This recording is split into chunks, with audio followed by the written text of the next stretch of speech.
Ladies and gentlemen, boys and girls, welcome back to another Sporting160EN podcast, number 110. I'm Danny, of course. I'm joined by my two co-hosts, starting off with my man, Christian. Christian, what's up, bro? I think that we're all sitting here in a very privileged position. We could be sitting here doing this podcast right now, and it could be a lot different of a podcast, but it's not, so let's fucking go. Definitely all cheery today. What's up, Sam? How are you doing, my guy? I've just got a few things to say. Chora baby is what I want to say first. Fuck you, Otavio. I hate you. But no, I'm over the moon with this weekend, honestly. I know the game was technically on Monday, but, you know, what a week of football it has been, even the Benelux game included. Fuck, like, Jesus. But, like, glad to be in this position now. Wish it was a bit more comfortable, but, you know, it is what it is. That's a fact. And it could have been a lot more. Imagine if we didn't drop those games. We might have been like a game away right now had we not dropped them. But whatever. It is what it is. Let's jump right into some Twitter questions. I won't get to all of them as of right now, but we'll do them as we're going through the games as well. So the first one that has nothing to do with the game, let me see. Coming in from our boy Sid at Suarez underscore Cidinho. He says, just wanted to say Viva Sporting, and our dream is more than alive now. Positive vibes, all Sportingistas in Braga try to copy Benfica playing against 10. They just couldn't win. Let's see, that's Braga. Braga, Belenenses. Chips at Lauren Yano, she says, I'm so proud of this team. Massive result, perhaps the biggest of our entire season. Still unbeaten. 5 more huge finals to go. Buckle yourselves in. Sporting, top of the league. Jeff saying, not today, old friend. This is a funny meme. I love that one. I love it. Let's see. Steph, that's more about the game. We'll get back to you. Okay, the rest is all about the game. So let's go straight into the Belenenses game. I'll throw the lineup right now. Bear with me for a sec. We started the game off. This is, of course, the game 2-2. Sporting had to come back 2-0 down at home against Belenenses. We had Adan in net, Mateus Reis, Coates, and Inácio in the back with Nuno Mendes, João Palhinha, João Mário, and Pedro Porro with Pot, Paulinho, and Tiago Tomás up top. Christian, I'll start with you, and I'll ask Nuno Gabriel's question at Cativalhense. He says about the Belenenses game, what do you think our strategy or game plan went wrong, or do you think it was even wrong, given that the second Belenenses goal was basically pure luck, and we basically dominated the entire game? Sorry, I'm saying Belenenses. I mean BSAD, of course. What were your thoughts, Christian? I think that the strategy was unfortunate in the sense that Mateus Reis is in the starting lineup, and then as a direct result of that, they score their first goal on their only shot on target in the entire half. Not a good Paulinho game either. Really uncharacteristically bad Paulinho game, I thought, to be honest. And he's definitely somewhat at fault in that goal too, for not tracking the man at all, or even I didn't even think he saw him, to be honest. So yeah, it wasn't. There was some uncharacteristically, bad games, I thought. I actually thought that the lineup by the time it was 2-0, we were really chasing the game. The lineup was it was pretty crazy. It was totally inventado, if you will. You've got Jovan in there, Bragança, Tabata, Nuno Santos. It's you got Pedro Gonçalves, Paulinho. It's you have this random mishmash of guys playing in a somewhat even more made up formation than the one you were already playing, which pretty much already is a made up formation. Because in this game we honestly did go with the 3 midfielders again. So I mean, to be honest, it felt like a loss, especially after the Adan error. It really felt like a loss. So to even get anything out of this game really in real time felt like a small miracle, to be honest. That's a fact. Sam, next question from Nuno Gabriel about the Belenenses game. He asks thoughts about João Mário being the one to take the PK. Personally, I think Seba should have taken it. being that he's the captain and leader. Even Paulinho, since he's our striker, need a goal to gain confidence. I'm even saying Plot as well. What do you think, Sam? Well, I don't actually remember when our last penalty was, but I'm pretty sure João Mario took it and converted. I think it was against these yes. guys. It was against them in the first Was it? round, right? Or was it there wasn't sooner Maybe. than that? I know that he had a kid that same weekend, and that's when he scored. I think I he remember was. that, but I can't remember the play. Does he have 2 PKs prior to this one this season? I think he's 2 for 2. I think so. You're right. But like he converted the last one, so it's one of them. I know it's gonna sound really fucking stupid, but like if he misses, no one's gonna say. I mean, sorry, if he scores, then no one's gonna even mention it. But you know, if Paulinho takes it and misses, if Pot or Quite takes and misses, he's gonna say, "Oh, why isn't João Mario taking it?" So it's just, you know, not all penalties will be scored, not all penalties will be saved. But in terms of the actual game, I mean, I'm not gonna copy too much what Christian said, but like it was just so disheartening when they went 2 up, and I generally thought there was no way back. You know, previous Sporting games we would have just lost all confidence there. But like Lauren said at the start of the video on Twitter, that we do have great confidence, and even though it can be shot at times, like the way the team performs under pressure is so good. And like Chris said, the lineup is a bit meh. He literally threw the kitchen sink at BSAD, so to say. But in terms of the game, I don't really think anyone played well. Obviously, the subs made a huge impact. Paulinho again with another ghost game. Matthew's right at fault for the first goal, Adan at fault for the second goal.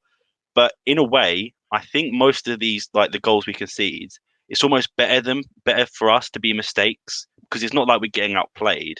It's things that we can improve, like Adan. Obviously, just a lack of confidence and like a loss of concentration. You know, he's a great goalkeeper, as proven the next game against Braga. I mean, personally, it was a horrible game, but we showed great commitment and great confidence to get back in it. I have to give credit to Amorim for bringing that back, but you know, he also has to be at fault for 1, the suspension, which means he's not on the bench, and 2, some of his team selection. So, yeah, I mean, obviously great to get the point, but it should have been more. Yeah, no, facts, agreed. And we fought back for that at least that 1 point, which is good to see. A question that I want to ask you guys before going into more details, we'll go to the bigger talking point that I've seen a lot of mainly rivals complain about, but which is nothing new. The penalty given at the end with that Jovan ended up converting. I think there's no doubts that the first one is a clear penalty. But the second one, what do you guys think of that? Sam, I'll start with you first. Is that the handball? Is that the one you're talking about? The handball, yeah. The second one I'm talking about, yeah.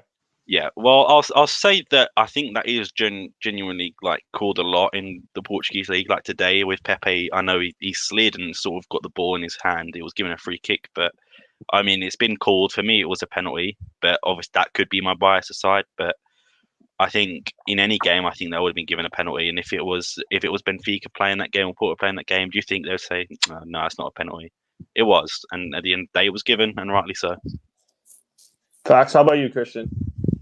Yeah, it looks worse in real time, so I understand why the ref called it in real time. And then when you look at it on replay, it definitely hits his arm, right? It's his arm's out. It's not attached to his body. But like Petit said, it's kind of tough to really make that motion with your arms completely at your sides. So as far as arms being out there, I've seen arms further out there than his. So it is a bit harsh in that sense. But it's one where, you call it on the field, it looks bad. Because Jovan wins the header, right? He's trying to head it back across the goal, and that touch, stops the ball. Who knows where that header would have ended up, in front of the goal. So yeah, he called it, and then he looks at it. It hits his arm. What is he gonna do? Uncall it? No. So yeah, I agree. I did feel bad for the defender, though. I can't lie. Like from a neutral standpoint, I was like, man, that's tough to call. Like, there's not much he could have done, but in the day, I'm not going to complain. Yeah, no, facts. It's unlucky because, like Christian just said, like Petit said, it's hard to have when you're especially going for it to not have your arm there. But I mean, it's out. It hits it. It was a nice pen that was converted. So I mean, the guy who wins it steps up and takes it. No bullshit, Jovan. Yeah. For some reason, I trust Jovan doing that type of shit, grabbing the ball. There's some guys I trust less, but Jovan's done it before, so. I honestly, sorry, just to go back to the João Mario one, I don't mind João Mario hitting penalties either. It was the run up that pissed me the fuck off. Like he just walked to it and tried to convert as soon it. as It pissed me off. I knew it wasn't going in. You can tell with those sort of run ups, can't you? You're just like, oh, for fuck's sake. But well. Agreed. Anything on their first goal? Maybe a lapse of concentration from Matheus Reis. I think personally, I don't know how you guys seen it. Yeah, there's one runner. It's like you just got to pick up the one runner, and you don't. And it's tough. But it's the guy also gets free. No one really tracks him. He has acres of space, and then he puts the cross in. Facts, exactly. I think the second goal, you guys can disagree with me if you want. I think Adan is really caught in two minds because Matheus Reis isn't where maybe he's supposed to be. I think Adan was first he was looking to clear it, and then he was thinking maybe I can play this out from the back because Sporting, especially now more than ever, I've noticed in the last few games, we love playing it out from the back. I think Adan was maybe trying to look for Matheus Reis. Matheus Reis wasn't there, and then as he was trying to clear it, the ball just escapes him. I think Matheus Reis is at fault for both goals. I mean, of course, I can't be harsh and I have to give that second one to Adan, but I think Matheus Reis is very responsible also for the second one, in my opinion. I don't know if you guys will disagree or agree. I mean, yeah, what you say is obviously we can't read Dan's mind, but I think the way you sort of see it in the replay, he does go out to the left and he goes back to the middle, he goes back to the left. It's like I said, it's just that he looked panicked, and I think he was given the ball in. I'm not going to blame Ignacio for it because, if it was a pass back that I guess needed to be done, but he puts Adan under pressure there, and Adan as a veteran probably should know a bit better. The team he's played for and the coaches he's had, he should know better. But I mean, these mistakes happen. Every goalkeeper, no matter how good you are, we've seen Manuel Neuer, Buffon, Casillas, even go back further, like Edwin van der Sar, make mistakes like that. But like Richard just put in the chat, it's like you could read his mind. It was like, oh shit, fuck, and then the goal. But yeah, I think you hit the nail on the head there. To be fair. Yeah, fair enough. I'm trying to think of another talking point on this game, but there wasn't really anything. Any last lingering thoughts before we get to the miracle at Braga, guys? I mean, I think it's harsh for us, right? Because we've talked about it before, right? The results this season are like a weird balance of sometimes we don't create anything and win 1-0. Sometimes we create so much and don't score anything. This is one of those games where 2 shots, 2 goals for them, plenty of opportunities for us, and in the end, I guess, just incredible that we salvaged a result. But yeah, I mean, the expected goals is high, so I mean it's tough to 3.2, complain. It's the opposite. The opposite of the game that we're about to talk about. Facts. and one quick thing I wanted to mention. I personally love Tabata coming in for Porto. I think Porto's been on a very bad run of form lately, especially coming back from Spain or from the Spain national team. Tabata came in at right back, right wingish, and he fucking tore shit up. He made us look threatening finally. So that was a special shout out to him. Unfortunately, he's out for the rest of the season, right? Yeah, that was his last contribution. An exciting performance that could have had some more quality on the final end. Promising season by Tabata. I don't think it's too bad, right? It's bad enough that he's out for 2 months, which will put him out for the end of the season. So he'll be back next season for sure. Facts. Lauren saying number 7 curse. Anything else on this game, Sam? Was Tabata's season better than Joel Campbell's season? Yeah, but it's not way difficult, better to be fair. with less appearances. Yeah, I was gonna say, is the curse broken? I was like, I mean, I don't know. He played okay and then got hurt. I think it's just remains to be seen, I suppose. Yeah. But no, in terms of the game, just we obviously wanted to win, but a draw is better than a loss. Still unbeaten. So I hate Petty with a passion, but you can't deny they played well or we played shit. But at the end of the day, they capitalized on our mistakes. So would have preferred a win, but a draw is not the end of the world, especially coming back from 2-0. Yeah, facts. All right, let's get into the next game, the big game, the one I was fucking celebrating like no tomorrow yesterday. Sporting went on to the chess match. Yes, Sporting went on to beat Braga 1-0 at Braga. Sporting's 11 was, we had Adán in net, Inácio Coates in the return of Fidal. We had Porro and Nuno Mendes on the wing-back positions with João Mário, Palhinha, Paulinho, and Nuno Santos coming back to the team. Of course, then halftime substitutions of Paulinho and Nuno Santos for Mateus Nunes, the hero, and who was it? Mateus Reis, I believe. Or no, it was Neto. And then came in Mateus Reis, Tiago Tomás, and Plata made a cameo right at the end. Braga had Mateus Jeanette, Siqueira, João Silva, Tormena, Isgaio, Galeno, Gaetan, Castro, Fran Sergio, Ricardo Horta, and Abel Ruiz up top. And we also seen our boy Borja coming into the game. Sam, I'll start it off with you this time. Thoughts on this game? Let me quickly see if there's a big question here about the Braga game. Nah, give me your thoughts on this game, dude. Yeah, well, I actually watched the game on my phone because I was with my girlfriend at the time. She was actually asleep next to me. So, like, I'm just going to go in a bit of, like, reverse order. When we scored, I couldn't scream, I couldn't shout. I was just, like, so silent. But, like, I wanted to scream. Like, my heart rate, I literally felt like I could go on a run. I was so, like, pumped up. But, like, I'll start off with the obvious. Inácio is a clown. And, like, I know he's young, but in that moment, he was a clown. Like, everyone's going to blame the referee, right?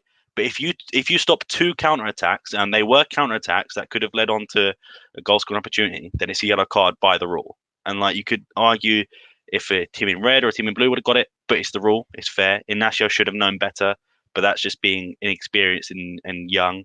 So I'll let him off with that. I mean, to be honest, we were awful. But it was because we were 10 men down. And I'm going to say something now.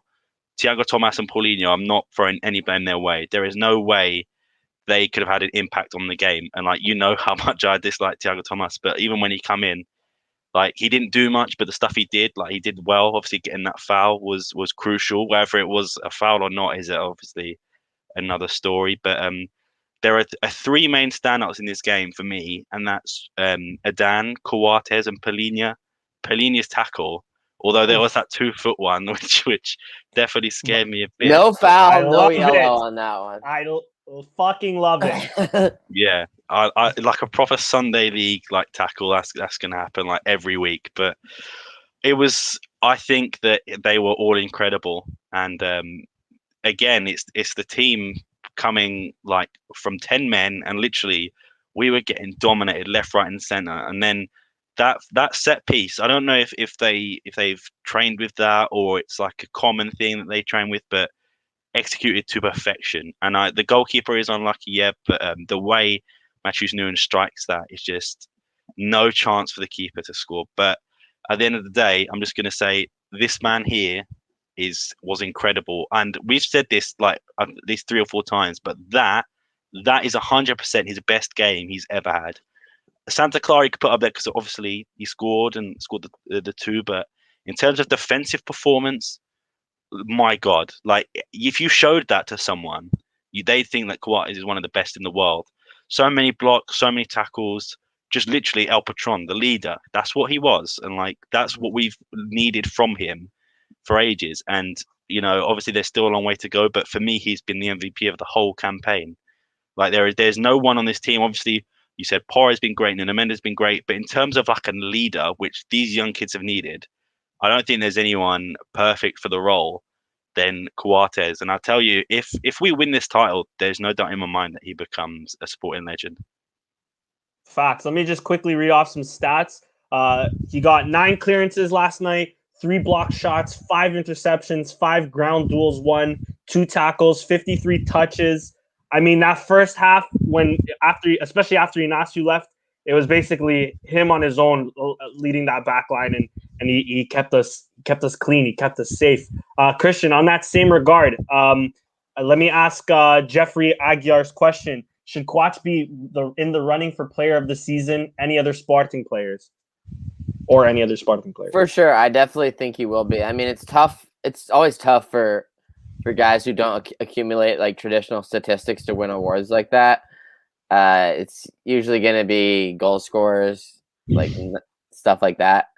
So I think it'll put Pot in any sort of that'll, even if he doesn't end up winning the Golden Boot, he'll probably still finish second. So I think that'll definitely put him in contention to win any sort of league awards automatically just based off of that. I think Adan will definitely get consideration for keeper of the year. I'm sure that's an award. He's definitely, I think he's conceded the least amount of goals. He had a massive game in this game. He's had a couple this season. He's definitely I wouldn't even, I guess you could say it was coming off one of his worst games because he had an error and then conceded the only other shot on target. But like other than that, there's been a couple games, right, where we've had like one shot, one goal conceded, but I mean it hasn't really been his fault in those games either. So he saved the PK too this season. Like he's done it all, I would say. I agree. Sam, on that question, on that mark, I think there's give me a sec. There's an Adan question somewhere here. From Abdallah at Abdar Muti 97. Of course, only at Sporting. Fadal gets his 5th yellow last night. So meaning he's out for the next game against Nacional. Thoughts on Max starting next game? This match proved that Fadal is greater than Mateus Reis. Lastly, are we really going to support Benfica soon? But on the first question, mainly thoughts on Max starting next game.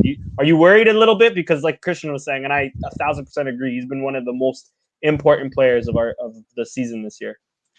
Yeah, I 100% agree. And friend of the show, Con Murphy, said on Twitter yesterday that obviously Coates he thought should have got man of the match, but Adan got it. But like it's hard to like say either or. But on the actual point of it though, I on the podcast sort of beginning of last season, maybe just the end of the one before, I came on here and I said on Twitter that I didn't think Max was good enough for the starting role yet. I think he does have enormous potential. But I remember being like, I don't want to be like I'm a genius or anything, but like I remember saying that we need like an experienced keeper, and everyone was like, "Oh no, just let Max concede and like he'll grow with it, like Patricio did." But I was like, I don't want that. I don't want someone to grow with mistakes. You know what I mean? I just want like the finished product there, and like I do like Max, but I think we mentioned it before. I think if it was last podcast or the one before that I was on, that he's not played a bunch. And hold on. Steph is call. Oh fuck, he just hung up. Steph was just calling me. Hold on.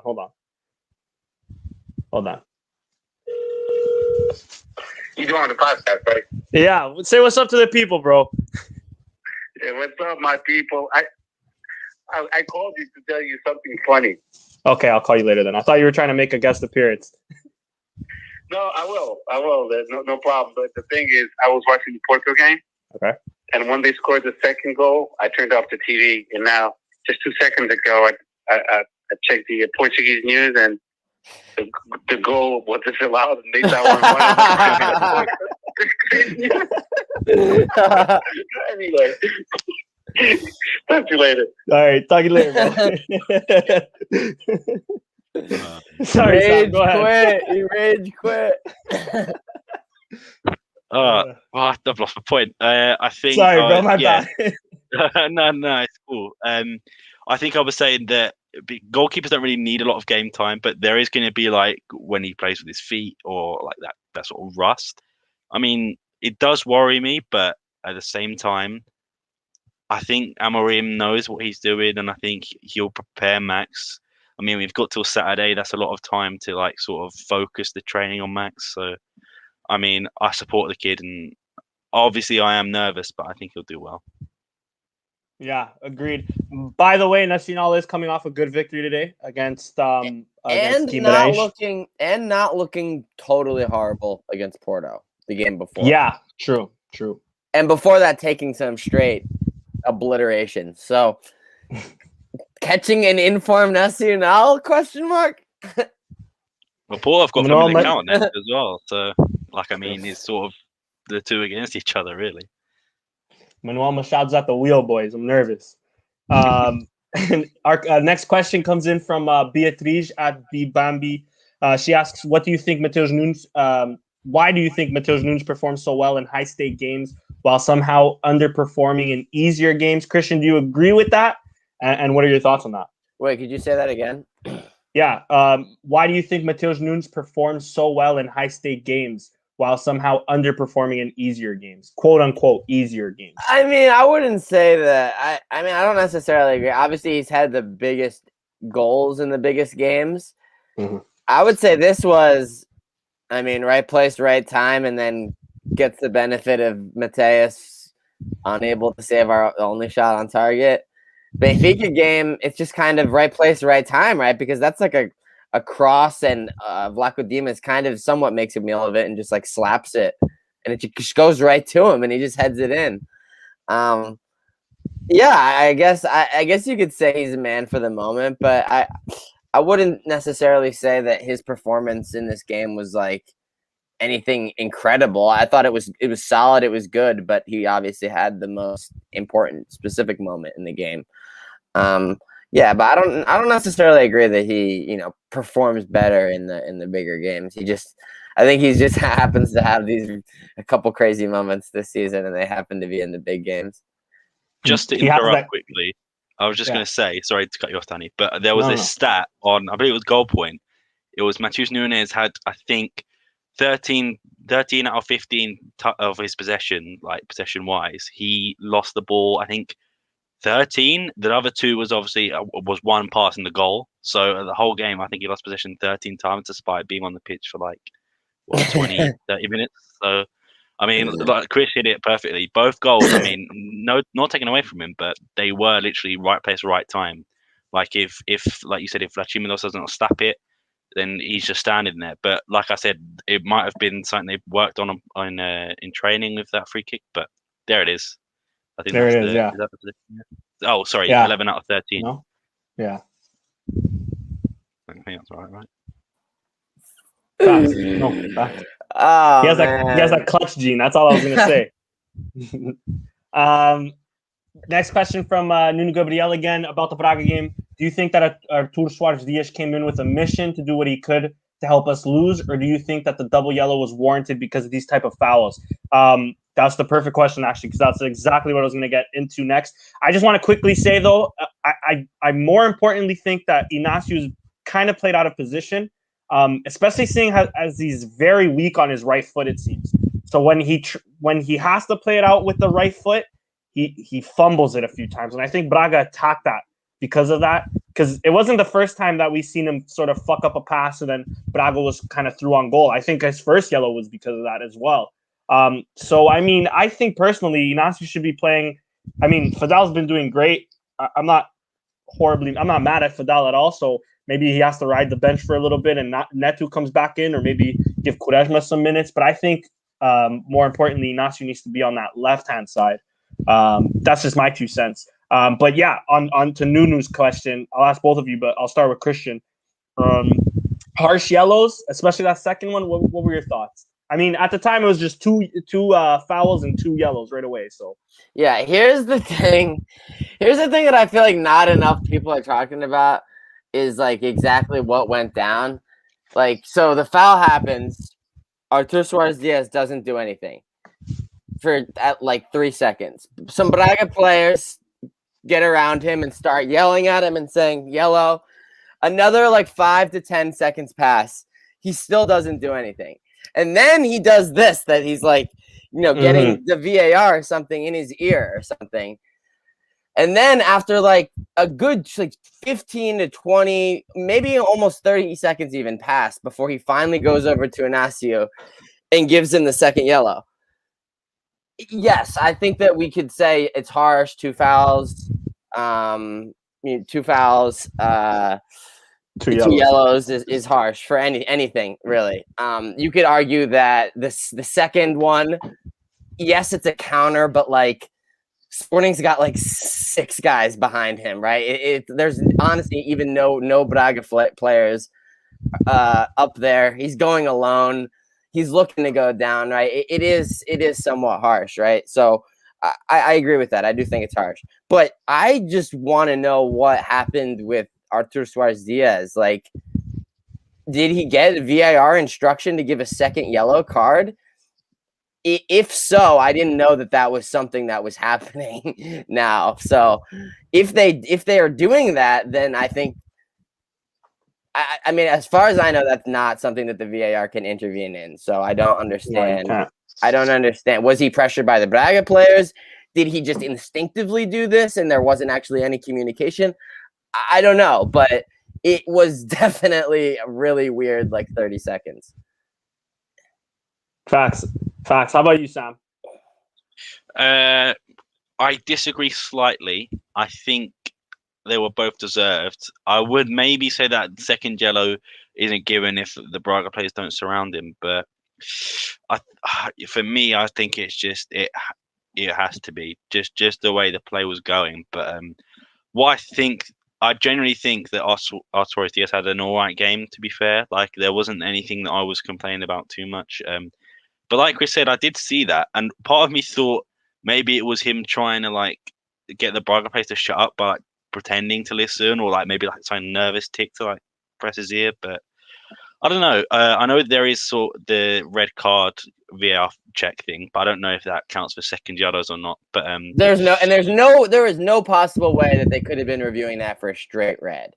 Like, I don't think there's no way. He's not last man either, so I don't think there is. Yeah, no, he's not. There's not even close to last man. The whole entire back line is behind him.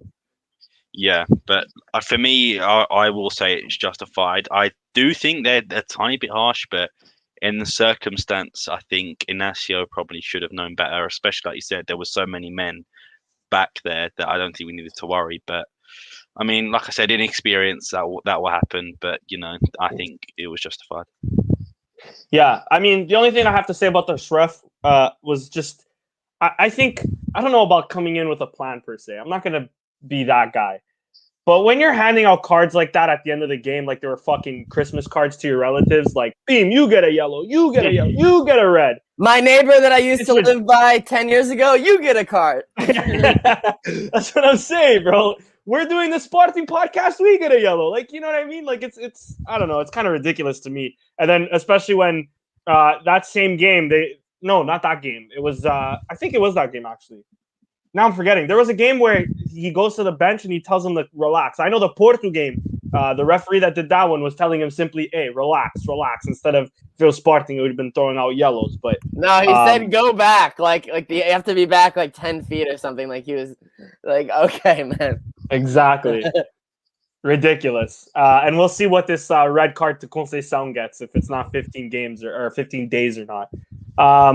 Next question from Nu Gabriel. He asks, can't accuse Paulinho of anything in this game. After going down a man 18 minutes in, his game was basically over. He had no chance to do anything since we couldn't get the ball to him. Too bad for him, to be honest. Fingers crossed he bangs a couple of next game. I mean, Sam, you've already harped on that same point. Christian, I want to know your 2 cents also on this Paulinho crisis. Also going to the last game as well, if you have any thoughts on him last game as well.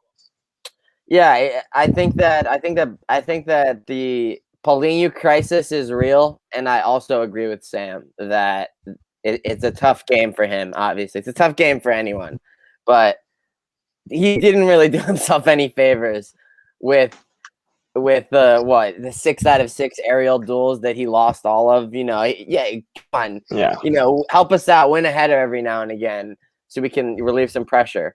It's just that kind of stuff. That's really all he could have done, and he didn't really do it in this game. I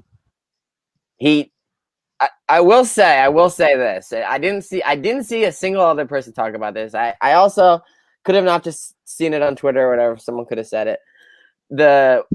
I think it must have been before the red, because I don't really think we had any chances after the red. It was a corner, I think, and Paulinho headed it, but it was like a cross, but it was like a shot, and it ended up going in between, and then it just went out. Was he trying to head it on target, or was he yet again trying to flick it on? Are you still not shooting? I don't know. Was he shooting? He might have been. I don't know. if he was again, dude, please stop doing that. Like, so I guess he gets a pass because we don't know, but yeah, man, we need you, dude. We really need you. And now Thiago Tomas is suspended, so like he's definitely He's the only start. option. He's definitely gonna start. So like, come on, man, come on, brother. Facts. I also just want to say quickly, on the, I mean, of course, as Sporting fans, we can be a little harsh at times. So attacking his Instagram, let's not attack the Instagram of a guy who just came, right? But the fact that he's taking off the comments from it, that it shows that it affects him, has me worried, bro. Has me thinking he's not really ready for prime time. And he's like, Braga level where they're not really compete. Mind you, Sporting hasn't competed in like maybe 5 years, right? But he's maybe a perfect for a Braga where they're not necessarily expected to push on and win the league or do anything per se. I don't know, man. That has me a little worried because other players wouldn't be worried about that sort of shit. To be fair, at Braga he was performing well, so I guess he didn't really need the hate comments to come his way because he was sort of backing it up. But I do partly agree with you, but I did see some comments on like attacking his like I think he had a picture up of like his daughters or something or like a wife. Okay, that's fucked up then. And they're like saying, "Why aren't you scoring?" Just like, bro, there's a time and place. And it's like, I don't know. But like, I mean, personally, I don't do that to current. I know I give Thiago Thomas his shit on Twitter. Maybe I shouldn't. But I mean, like you said, I agree. I think sometimes it can be like a lack of like the good, like a strong mentality. But maybe it'll also get him to crack on as well. Who knows? That's a good point. That's just the only like minor little thing I was worried about because it's I don't know. But anyways, next question comes in from André Sanch at Monkey.Pete. Will this win be the morale boost that the team needed to finally get rid of the bitter taste of the last 3 ties, or the 3 ties in the last 4 games?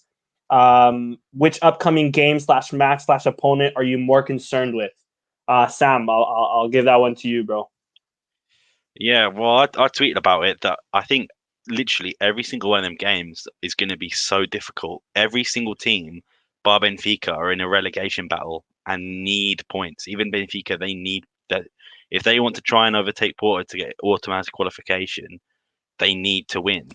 And I feel like, obviously, we won against Braga, but our performances, I think the last 5 game weeks, maybe 6, have been absolutely terrible. And it does make me worry, especially like Bovista and Nacional are pretty much already gone. Like, there is obviously a chance, but I think for me, they're already gone. But like Bovista and is it Maritimo last day of the season as well? And like Rio Ave as well. They're quite down there. And obviously, we know the struggles we had against Rio Ave in January. Was it January or February or something like that? But I'm honestly nervous for every single one, and I have been nervous for every single Sporting game for like the last 10 weeks. So I mean, it's all the same to me. As long I want to win in every single one of them games, but it's going to be difficult.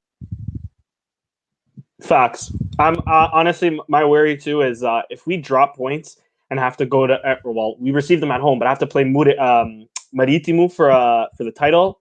That's our bogey team, man. Like that's the team that I'm scared more of Marítimo than Benfica at this point. Sorry, let me see. Next question. Benfica will be like, all right, Rodrigo Pinho, if you score in this game, 200K cash, envelope or briefcase will be delivered to your apartment. That's a fact. Bro, I think he's currently injured, but he'll make it for that game. That's the type of luck we have against these fuckers. Next comment comes in from Lauren. I don't know if I said this one. Maybe I did say this one actually. I'll say it again though. I'm so proud of this team. Massive result. Perhaps the biggest of our entire season. Still unbeaten. 5 huge finals to go. Buckle yourselves in. Sporting, top of the league.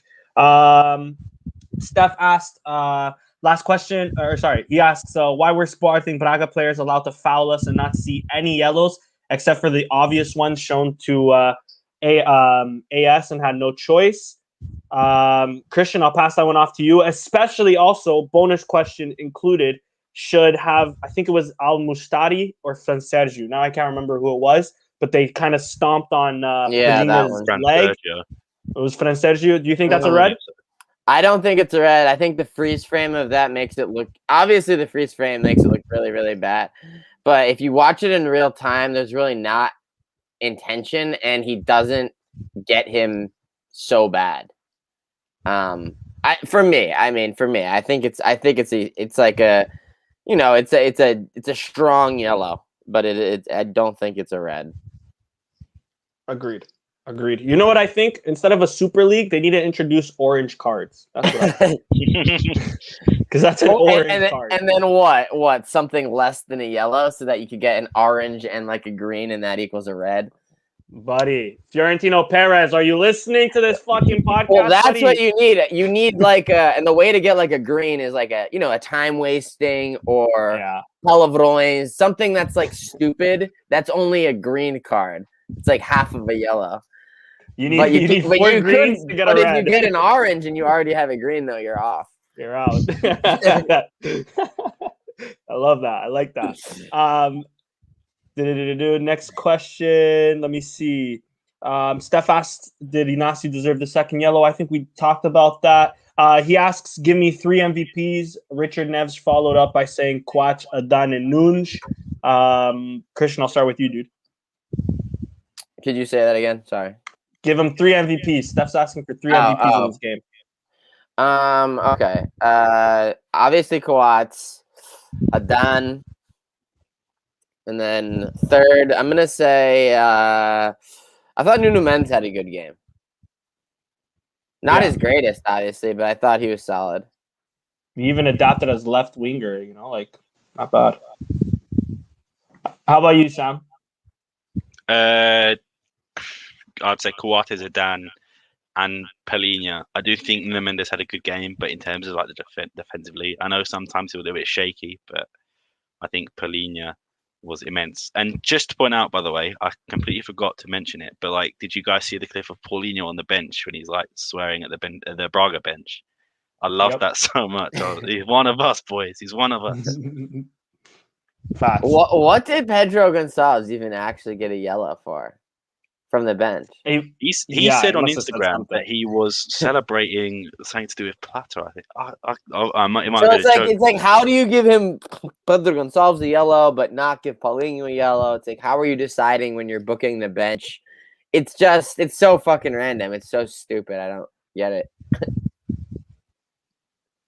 Agreed.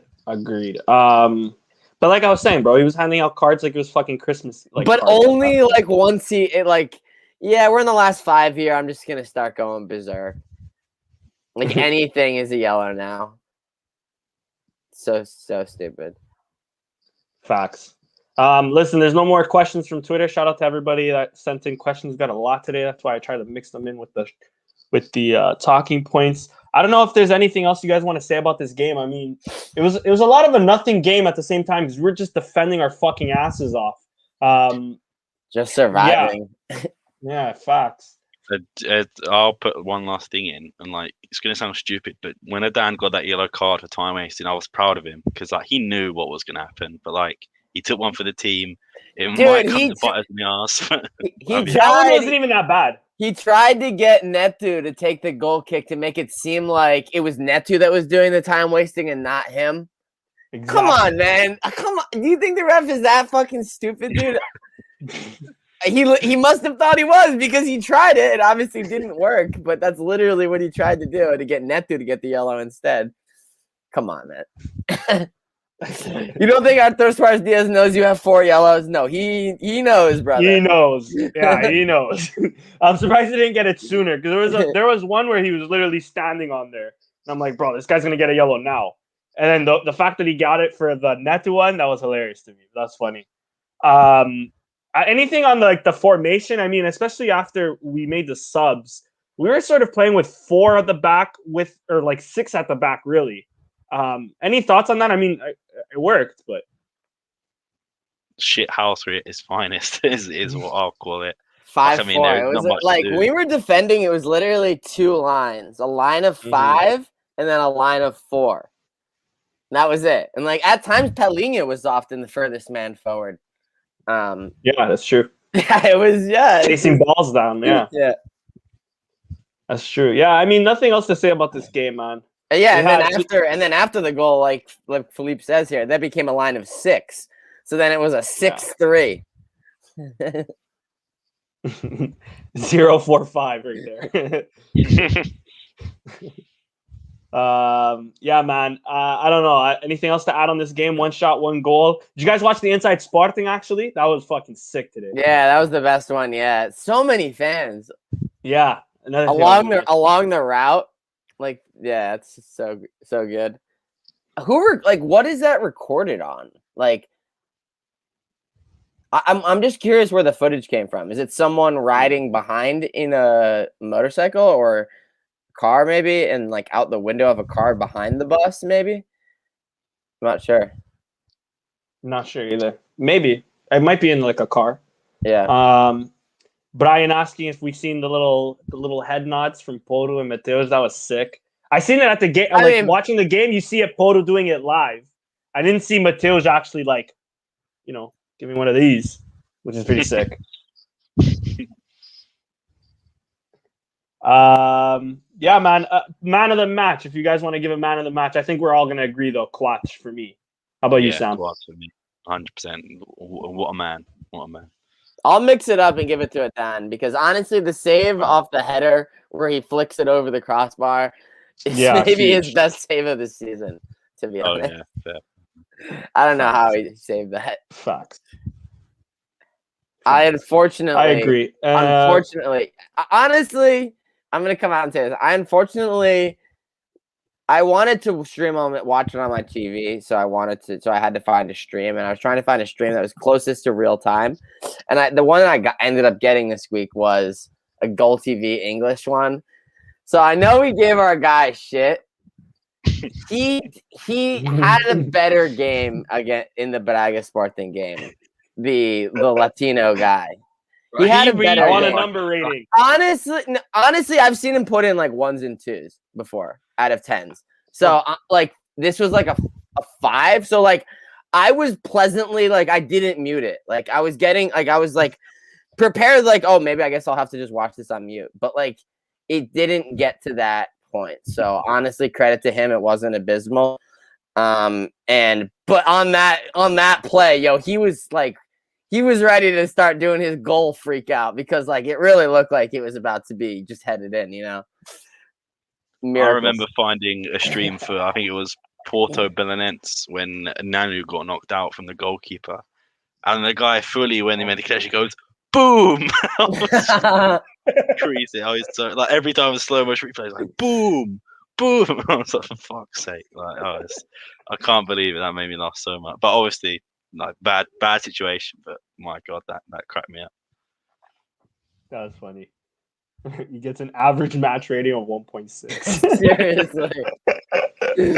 I don't listen to that guy enough. I might have to. Next game, I'm listening to Gold TV. Fuck it. Yeah, man, I think that's it with the Braga game. So that's that. Christian, I'll pass it off to you with Modalidades. We had a pretty big weekend. And yeah, bro, take it away. So I think the last one that we did, we touched on the volleyball winning the fake cup between the 3rd and 4th team. I forget what it's called. Taça the Confederação or something like that. So I think we already talked about that. So handball won against Saint Jouen's 31-23. Basketball started the playoffs. They're playing against Guimarães in the first round in a best-of-3 series. They won game 1, just absolutely smacked them 94-58, and then game 2 they won on Saturday 85-67. So game 3, I'm assuming it wasn't today, so I'm assuming it's probably tomorrow, the next day. So hopefully they can close out that series 3-0 and advance to the next round. Obviously the ladies team, big win for the ladies team as they continue along in the final phase of the women's championship. They beat Albergaria 8-0. I saw that result yesterday and I was like, damn, smacked them 8-0. And then hockey and patins 4-2 win against Valongo. So I think that is the final match day of the regular season. So we'll be starting the postseason for that possibly this weekend, I'm guessing. And then as I was looking through, okay, so maybe we didn't mention the ladies Taça da Federação. There you go. Ladies volleyball won the Taça da Federação. And here's the modality that I honestly didn't even know that Sporting had. Chess. The chess team, men's chess, 3rd division. They beat Camp Uric 2.5 to 1.5 this weekend. So shout out to the men's chess team. Is that like question. A big score? Like I don't know how chess works. Is that like a route or is that like a close game? Like 90th minute, like chess piece? I don't know how you get 3 divisions too. That's crazy. Yeah, I mean they must have just started the team and they're starting in the lower leagues. But yeah, let's get that promotion.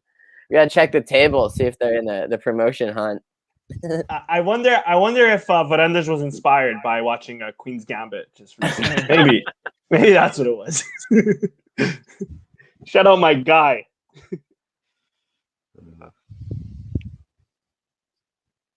Was that it, Chris? Yeah, that's it. Oh, blessed. Okay. It actually wasn't that much because a lot of the seasons are starting to end, so it's getting to be less and less with each coming week. When's the next basketball game? Do you know? Sorry, random thought. I hate to put you on the spot. No, I don't. I'm assuming it's tomorrow. If I had to guess, because the game 2 is Saturday. So I'm assuming game 3's got to be in the next. It's either today or tomorrow. Anyway, yeah. And tomorrow the boys are up 2-0. Yeah. The boys are up 2-0. Benfica's 1-1 to Oliveirense, which is huge. Mm-hmm. But they have a good basketball team. They're technically the reigning champs, right? Because Sporting last season was null and void, right? Yes. Yep. Trevante Williams MVP season. That was Oliveirense is technically the defending champion. So yeah, still a lot of interesting games happening in the basketball world. So shout out to our boys. All right, let's go into the next game. We played Nacional at home. Last time we played Nacional was in the dirt basically, and we won 2-0 that game. Fun fact: I think there's a stat out there that Sporting have yet to lose a game in the rain. Correct me if I'm wrong, or not lose, but yet to drop points in the rain. Is that an actual stat? I read it somewhere. I don't know if it's an actual stat or not, but I read it somewhere. Hopefully it's true. Hopefully it rains on Saturday. Putting that out there, just like Sporting, they've never lost. Philip is right. We do have Futsal Champions League.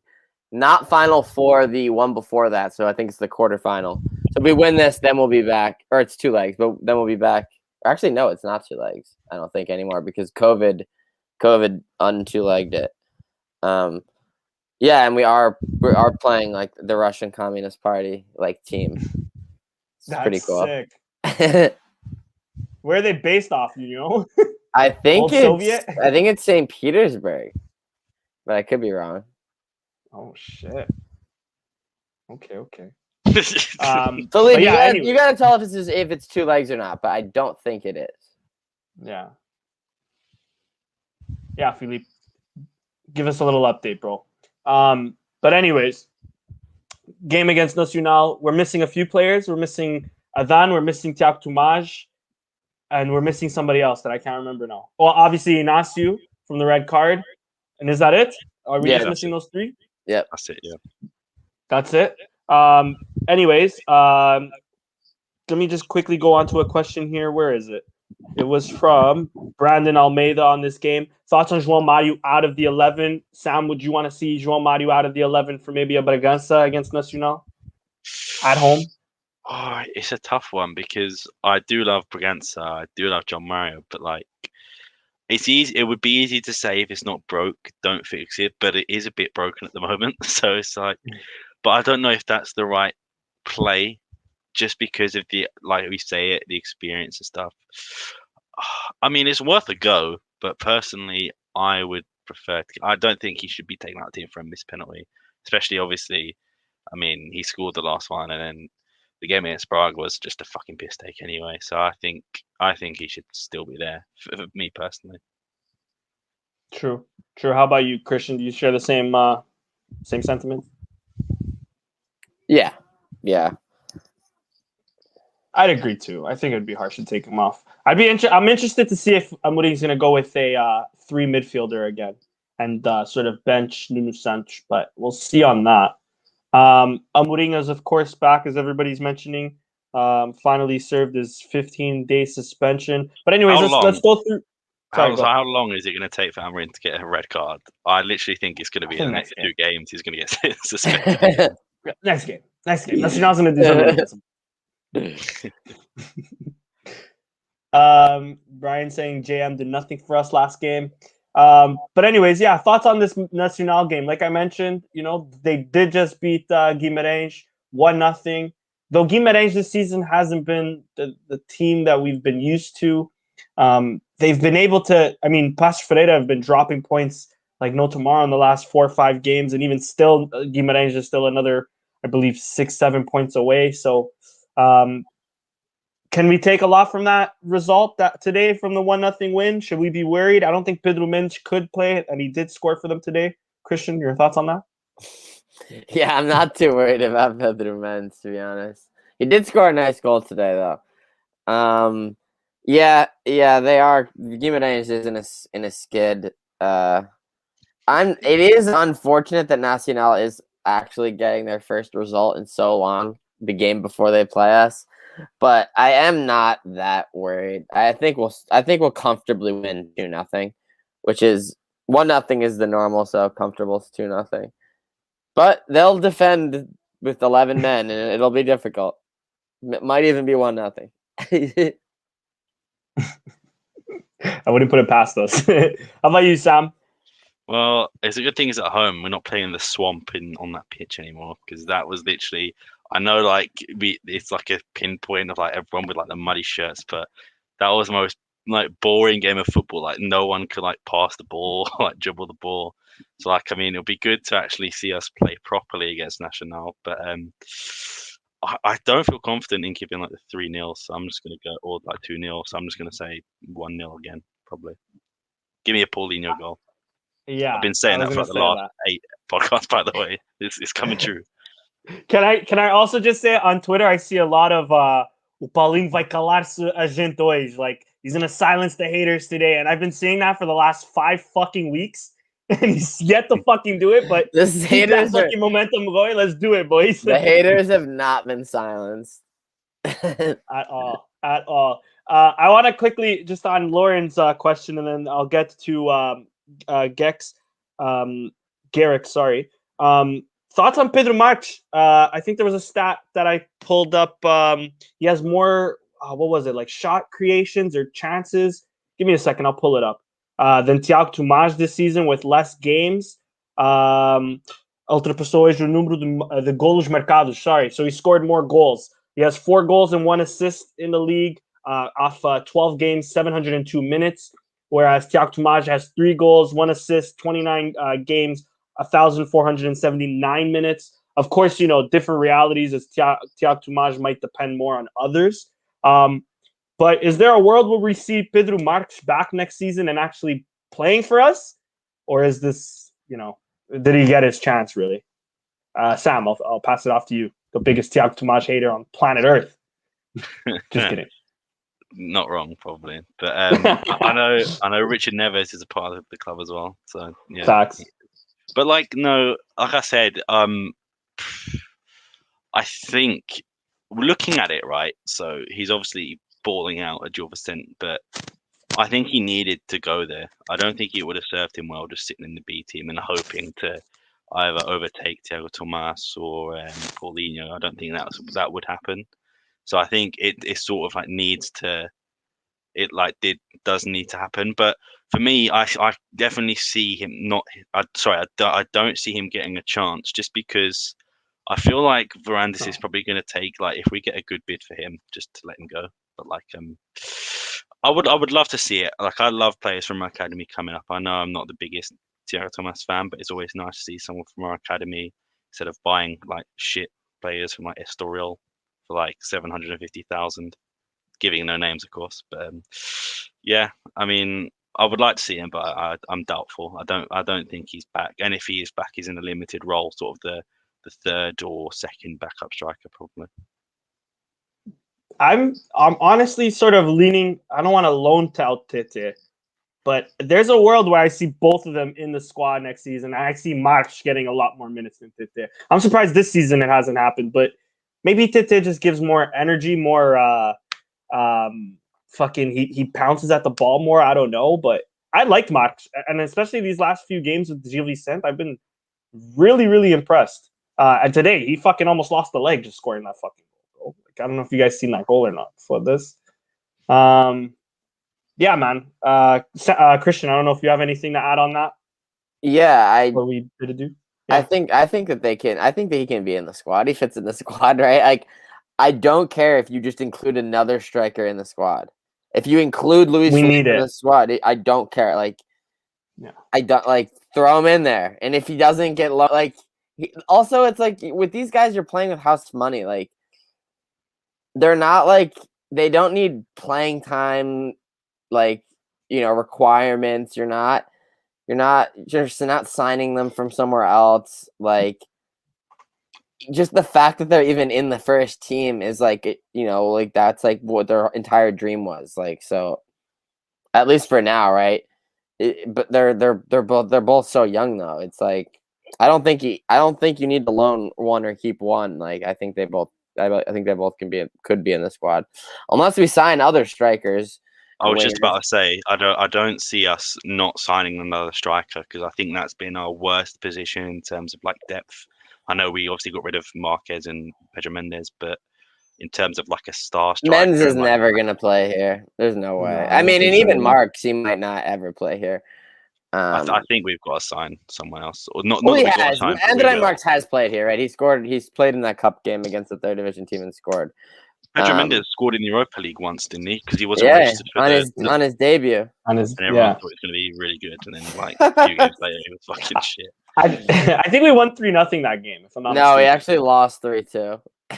Oh, okay. I knew there was a 3 in there. We beat them 3-0 in the second game because PSV Eindhoven actually went to complete shit between November and like January. So by the time we played them in the second time, like they had just completely imploded and were like 5th in the Dutch league, and we just smacked them 3-0. But when we first played them, they were actually pretty good. Yeah, and we lost 3-2. And I was like, oh, PSV Eindhoven, it's gonna be a tough team in the group. But then they just sucked, I guess. I forgot it was PSV. I thought it was one of the other teams. Yeah, I forgot it was PSV. Silas was the one that won 3-0, right? yeah. I think probably, yeah. I was on the train, bro. Sorry, what was that, Sam? I said I think it was Silas, but it might have been was it Pontes, whatever his name is. I think it was either one of them. But I think you've got it right with Silas, though. To be fair, maybe I can't remember, bro. There's been so many coaches that fucking I've lost count at this point. That was like a year ago as well. It's not even that long ago. It wasn't it wasn't that long ago. It was 2 years ago. Was it not? No, January? No, it was a year ago. Yeah. It was last year. Yeah, it was last year. It was like a year and a half at this point because it was probably like when was it? Like September, October. Yeah, it was in the fall. Yeah. Last question on our upcoming game, and I'll quickly bring up our next few. Amorim coming back, does that mean anything? Is that a big boost at least? Yeah, I think it's better than if he's on an iPhone. But like Sam said, I think he's probably just going to get sent off in the next couple games anyway. So I'm surprised he didn't get arrested last game. Actually, I forgot about to say that. Sam, do you agree? Yeah, I mean, as long as he keeps his cool, that's one thing I really don't like about Amorim. Like, do you know, in press conferences, he seems like this laid-back sort of guy. As soon as that whistle goes, he's like storming off and like screaming. But like, I mean, I think we'll play better with him there, but it's just up to him to keep his composure. Like, these referees aren't. He weirdly meditates on his own, but then also cannot control himself. Does that like little crouch, little squat thing? He just he always is always sitting alone, like meditating. So you would think he was like at a greater level of self control, but he's not. Yeah. Let me also Sorry, go. I was just gonna say these referees aren't gonna take any shit as well. They know what's at stake for us. Oh yeah.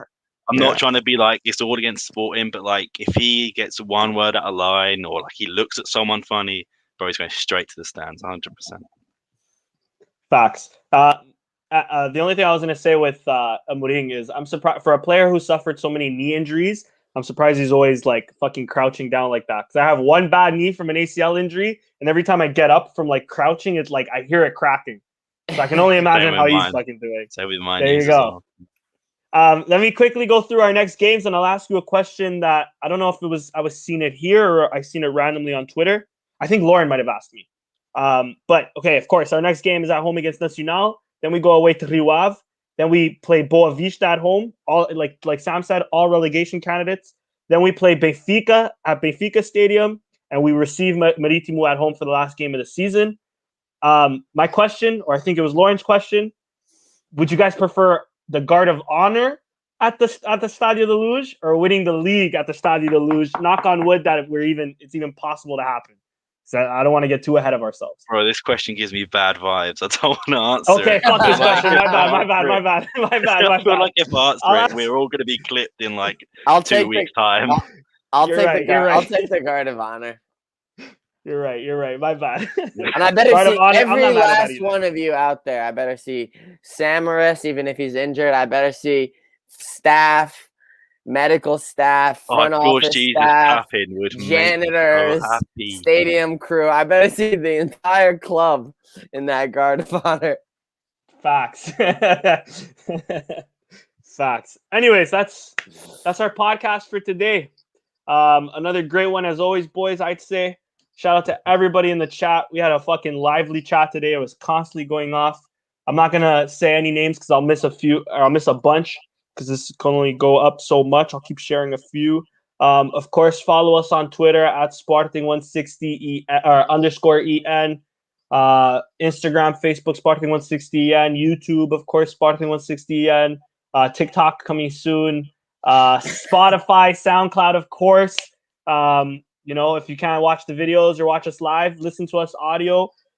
Richard asking if OnlyFans are coming soon, Sam? I mean, it depends on the prices. If you're not willing to pay, then Danny will 100% be a part of it. Dad bod coming soon. Don't worry, guys. Sporting forever, as Zé Costa Jorge says. Thanks for joining us, guys, as always, and we'll see you next week after Nacional. Cheers. Viva Sporting.